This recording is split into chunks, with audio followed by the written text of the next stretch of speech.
నమస్తే అండి. ఈరోజు మనము మటన్ చాప్స్ ఎలా తయారు చేయాలో చూద్దాం రండి. మటన్ నేను ఒక 1/4 కేజీ పైనే తీసుకున్నానండి. ఆ మటన్ని బాగా కడిగి 2 సార్లు పక్కన పెట్టుకున్నాను.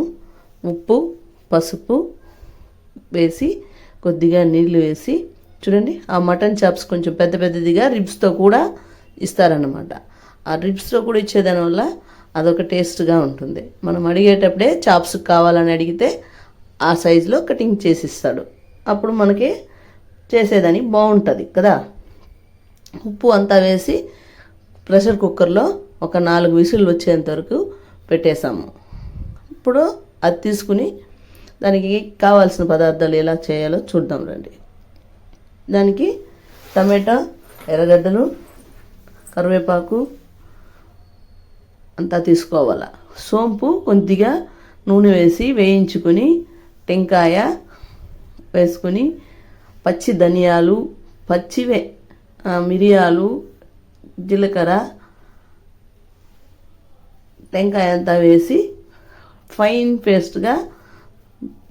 పేస్ట్గా చేసుకోవాలి. ఆ పేస్ట్ని పక్కన పెట్టుకోవాలి. టమాటో, ఎర్రగడ్డలు, పట్ట, లవంగము అంతా వేసి, అల్లము, తెల్లగడ్డ పేస్ట్ వేసి బాగా ఫ్రై చేయాలన్నమాట. ఆ ఫ్రై చేసినప్పుడు ఆ పచ్చి వాసన అంతా పోవాలి. పచ్చి వాసన అంతా పోయినాక అప్పుడు కూడా ఎర్రగడ్డల్లో కూడా కొద్దిగా ఉప్పు వేసుకుంటే బిన్నిగా ఫ్రై అవుతుంది.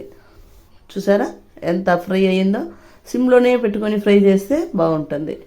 ఆ ఫ్రై అయిన దాంట్లో ఈ ఉడకబెట్టి పెట్టుకున్నాం కదా మటన్ చాప్స్కి, అవి వేయాలన్నమాట. అవి వేసి ఇంకొంచెంసేపు కలపాలి. కలిపిన తర్వాత దానికి ఎంత అవసరం అవుతుందో మిరపపొడి, మనము ఇది కూడా వేస్తున్నాం కదా మిరియాలు, కాబట్టి కొంచెం కారం ఎక్కువగా ఉంటుంది. చూసి కారం పొడి వేసుకోవాలి. కారం పొడి వేసుకునేసి పచ్చివాసన పోయేంతవరకు కాస్త తిప్పాలి. అలా తిప్పిన తర్వాత ఆ నీళ్ళే సరిపోతుంది మనకి, మళ్ళీ వేరే నీళ్ళు అవసరంలే. దాన్ని మూత పెట్టి కాసేపు అట్లే వదిలేయాలి. అప్పుడప్పుడు తీసి ఫ్రై చేస్తూ ఉండాలి. ఫ్రై చేస్తూ ఉంటే దగ్గరకు వచ్చేస్తుంది.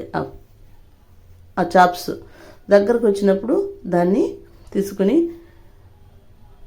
ఫ్రై చేసిన దాన్ని తీసుకుని ధనియా పొడి, మామూలుగా నేను ఒక ధనియా పొడి చెప్పినాను కదా, ఆ ధనియా పొడి వేసుకునేసి తీసి పక్కన పెట్టుకోవాలన్నమాట.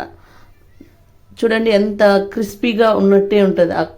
ఆ కలర్ రావాలి. ఆ కలర్ వచ్చిందంటే మనకి సూపర్గా కుక్ అయిందని అర్థం. మటన్ని మనము 4 విజిల్లు పెట్టినాం కాబట్టి అది కాస్త కుక్ అయి ఉంటుంది. అలా చూడండి.